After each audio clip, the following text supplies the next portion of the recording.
If you ever get offered a night security job at an abandoned shopping mall, ask one question.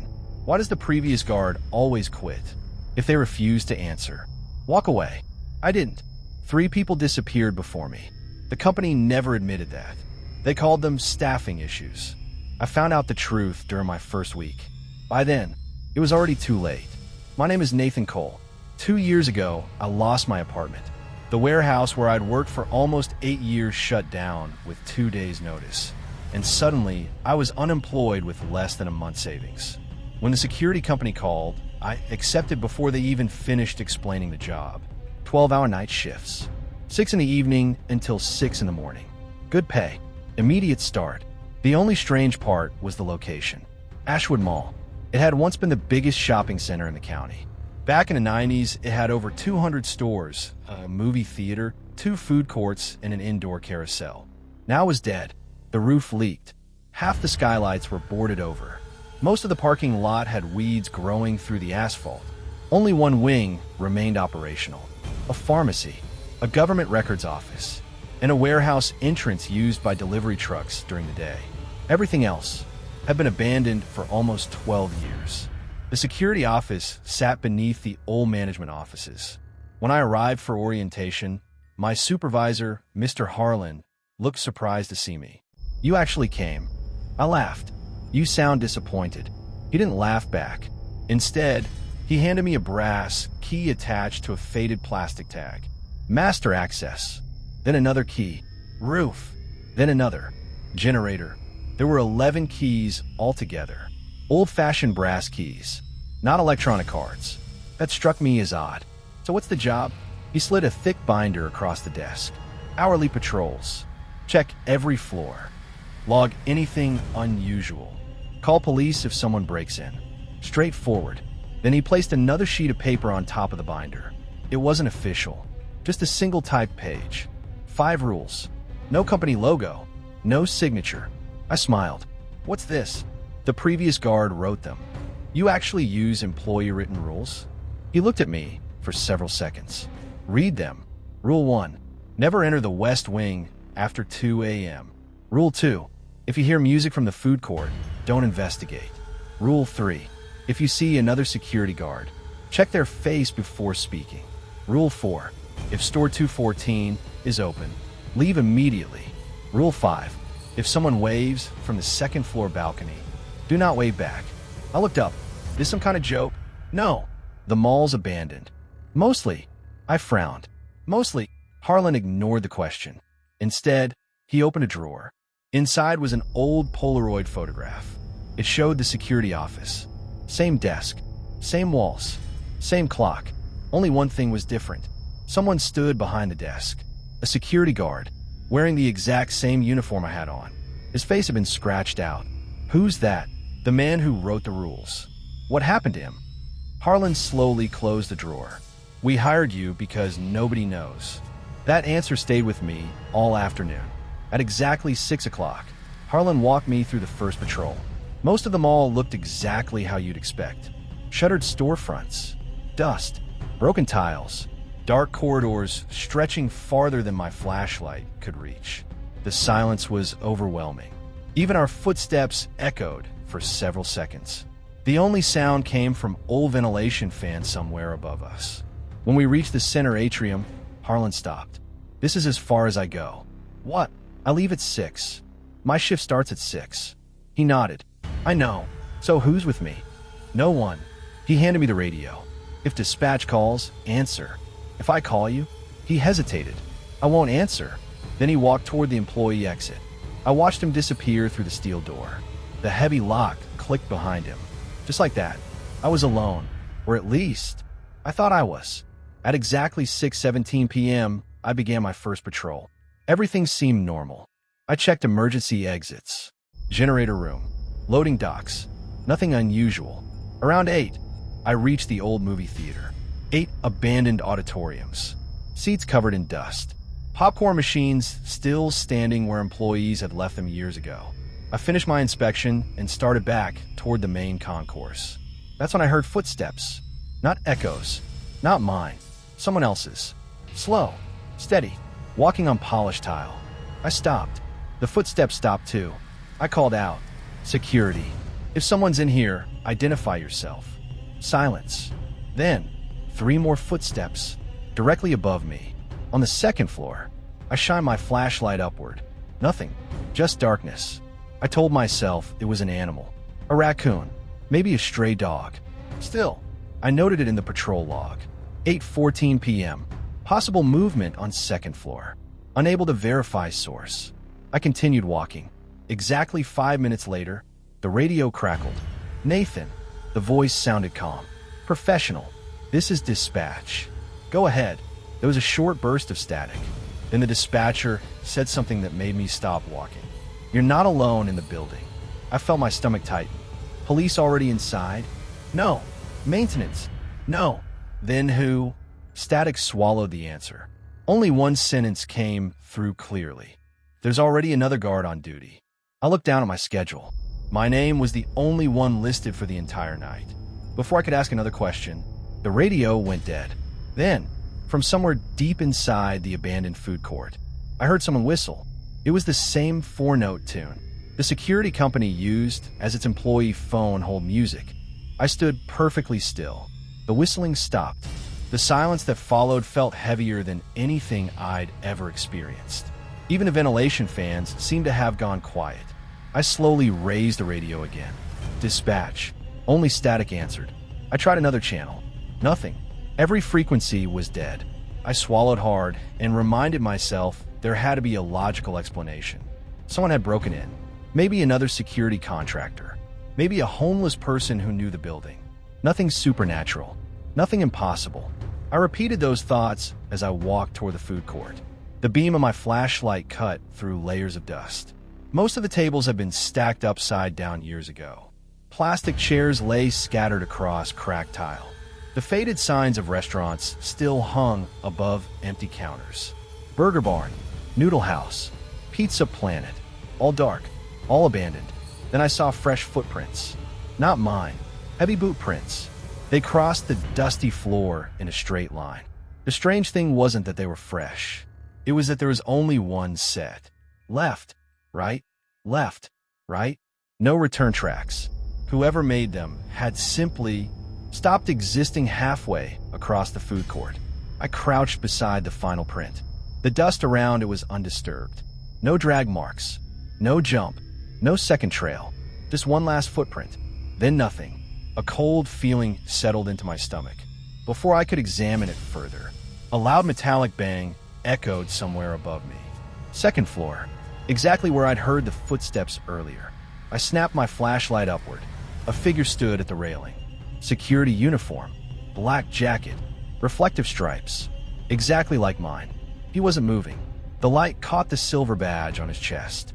For a brief moment, relief washed over me. There really was another guard. "Hey," I called out. "You with the company?" The figure didn't answer. He simply stood there, watching me. I remembered Rule 3. If you see another security guard, check their face before speaking. At the time, I thought the rule was ridiculous. Now, I suddenly understood why someone had written it. The 2nd floor lights were too dim to make out his features. I took one slow step closer. The figure didn't move. Another step. Still nothing. I raised my flashlight higher. The beam finally reached his face. I froze. There wasn't one. Not exactly. Where his face should have been. There was only darkness. Not a hood. Not a mask. Just an empty black shape that absorbed the flashlight's beam as if the light itself disappeared inside it. My hand began to shake. The figure slowly lifted one arm. Not waving. Pointing. Straight behind me. Every instinct screamed not to turn around. I turned anyway. The entire food court behind me was empty. When I looked back, the 2nd floor railing was vacant. The figure had vanished. My heartbeat thundered in my ears. I backed away without taking my eyes off the balcony. By the time I reached the main corridor, I was almost jogging. I reached the security office a few minutes later and locked the steel door behind me. The office suddenly felt much smaller. Safer. I opened the patrol binder again. Tucked between the last few pages was a folded sheet of notebook paper. I was certain it hadn't been there earlier. The handwriting matched the logbook I'd seen during orientation. The previous guard. It read, If you're reading this, you've already seen him. That means he knows your face. Do not follow him. Do not answer if he calls your name. Most importantly, never assume there's only one. A loud knock echoed through the office door. 3 slow knocks. Knock, knock, knock. I stared at the security monitor. Camera 1 showed the hallway outside. Empty. Camera 2 covered the loading dock. Empty. Camera 3 watched the main entrance. Empty. Another 3 knocks. Exactly the same rhythm. I forced myself to stand and look through the small, reinforced window in the door. Nobody. The hallway stretched away in both directions. Completely deserted. Then the office phone rang. Not my cell phone. The old beige landline sitting on a desk. Its display simply read, "Internal call." I hesitated before answering. This is security. For several seconds, all I heard was breathing. Slow, measured. Then a calm male voice spoke. "You check my face." I couldn't answer. The voice continued. "You weren't supposed to." The line went dead. At that exact moment, one of the security monitors flickered. Camera 8. A camera that watched the West Wing. The wing that Rule 1 specifically told me never to enter after 2 a.m. The image stabilized. Someone was standing in the middle of the corridor. Security uniform. Hand behind their back. This time, the camera was close enough to show their face clearly. It was me. Only, I wasn't looking at the camera. I was looking straight toward the security office. And then, the version of me on the monitor slowly smiled. For a full 5 seconds, I couldn't breathe. The man on camera 8 wasn't just wearing my uniform. He had my face, my haircut, the small scar above my left eyebrow from a bicycle accident when I was 12. Everything, except his smile was wrong. It stretched too wide, not unnaturally wide, humanly possible, but held for far too long. Like someone had studied how people smiled without ever understanding why. I blinked. The monitor flickered. The hallway was empty again. I immediately rewound the camera feed. Nothing. No one had ever been there. The recording showed an empty corridor for the past 20 minutes. I checked it 3 more times. Still nothing. My own eyes had seen someone standing there. The camera insisted otherwise. I remember the note. Reality glitches. Not those exact words. But that was exactly what this felt like. I grabbed the radio. Dispatch, come in. Static. This is Nathan Cole requesting immediate assistance. Silence. Then, without warning, a calm female voice answered. Nathan. It wasn't the dispatcher. It sounded older. Tired. You need to leave before midnight. Who is this? You still have time. What is this place? A long pause. Then, it isn't abandoned. The transmission cut off. I looked at the clock. 9:41 p.m. More than 8 hours remained in my shift.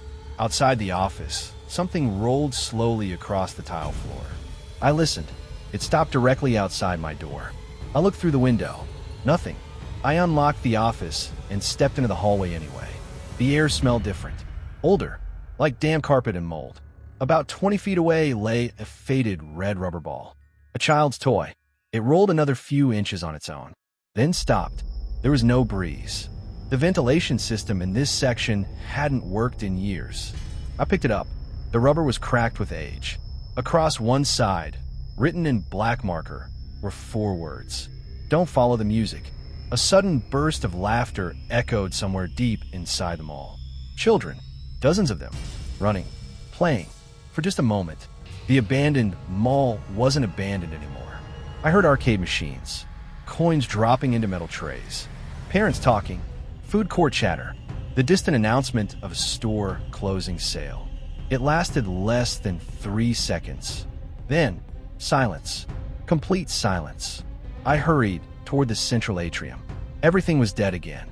Every storefront remained boarded. Every escalator stood still. Every display case gathered dust. Only one thing had changed. The carousel. It wasn't supposed to have power. When I passed it earlier, it had been covered by a gray tarp. Now, the tarp was gone.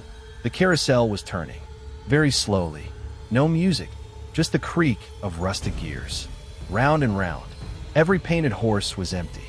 Except one. A little girl sat on the white horse nearest the entrance. She wore a yellow raincoat. Her back faced me. She couldn't have been older than 8. My training immediately took over. "Hey," I called gently. "You okay?" She didn't answer. I walked closer. "Sweetheart." Still nothing. When I was only a few feet away, the carousel stopped. Every horse froze. The girl slowly turned her head. Not her body, only her head, farther than any neck should allow. Her face came into view. There wasn't one, only smooth skin where eyes, nose, and mouth should have been. I stumbled backward. The lights above the atrium blinked once. When they came back, the carousel was covered again. The tarp hadn't merely fallen back into place. It looked as though it had never been removed. I backed away without taking my eyes off it. My radio suddenly crackled. "Nathan," it was Mr. Harlan, for the first time all night. "You've stayed longer than most. What is this place? I told you to follow the rules. You didn't tell me why. You wouldn't have believed me." His voice sounded strained, almost guilty. "Listen carefully. There are cameras the mall wants you to see, and there are cameras it doesn't." "What does that mean?" "In the maintenance corridor behind store 214. My heart skipped. Rule 4. If store 214 is open, leave immediately. There's an old security room. Don't go there. Why? Because that's where the missing guards went looking. The line died. Before I could process what he'd said, a loud metallic click echoed somewhere nearby. One by one, storefront security gates began unlocking themselves. Not all of them, just one. Halfway down the corridor, a rusted metal shutter slowly rolled upward. Dust poured from beneath it. The faded sign above the entrance read, "Store 214. The lights inside were already on. Warm, bright, inviting. And standing just inside the doorway was the other security guard. This time I could see his face perfectly, because it was mine. He smiled exactly as I did when trying to reassure frightened customers. Then he slowly raised one finger. Not to threaten me, not to wave, just to beckon me closer. Every instinct screamed at me to run. Instead, I stood frozen. The man inside store 214 looked exactly like me. Not almost. Not close enough. Exactly. Same tired eyes. Same crooked nose. Same loose thread hanging from the cuff of my security jacket. Even the flashlight clipped to his belt was scratched in the same place. He smiled again. Then he turned around and walked deeper into the store. Not hurriedly, patiently, as though he already knew I'd follow. I took one step toward the entrance. Then I remembered the rule. If store 214 is open, leave immediately. I forced myself backward. The version of me inside stopped walking. Without turning around, he spoke. "You've already broken 3 rules." His voice was mine. "Perfectly. If you leave now, you'll never know what happened to the others." I backed away another step. The lights inside store 214 flickered. For a split second, I saw more people standing behind him. Security guards. Different uniforms. Different decades. One wore a brown jacket from the 80s. Another had an old brass flashlight hanging from his belt. A third still carried a revolver in a leather holster. All of them stared at me. Then the lights steadied. They were gone. Only my double remained. The metal shutter slammed shut with a deafening crash. The entire corridor shook. I turned and ran. I didn't care about patrol routes anymore. I didn't care about the cameras. I wanted the security office, the keys, the front exit. As I sprinted through the mall, something strange happened. The building wasn't the same anymore. Storefronts I'd passed earlier had changed names. The abandoned bookstore was now a toy shop. The pharmacy had disappeared. The ceiling looked newer. The cracked tiles beneath my boots had become polished marble. Music drifted softly through hidden speakers. Christmas music. I stopped so suddenly I almost fell. A family walked past me carrying shopping bags. A teenage couple laughed outside the movie theater. Children begged their parents for ice cream. The mall was alive, bright, crowded, normal. People brushed past me without acknowledging my existence. I grabbed a man by the shoulder. "Sir." He kept walking. My hand passed straight through him. Not like a ghost. More like smoke. I stumbled backward. None of them were real. Or maybe I wasn't. A loud announcement echoed through the building. "Attention, shoppers. Our mall will be closing in 15 minutes. The cheerful voice repeated in English. Then again. Each repetition became slower, lower, more distorted. until the final announcement sounded almost human. Closing forever. The lights dimmed. One by one, the shoppers stopped walking. Every head turned toward me. Hundreds of faces. Hundreds of empty expressions. Then, every single person smiled. I ran. This time I didn't stop.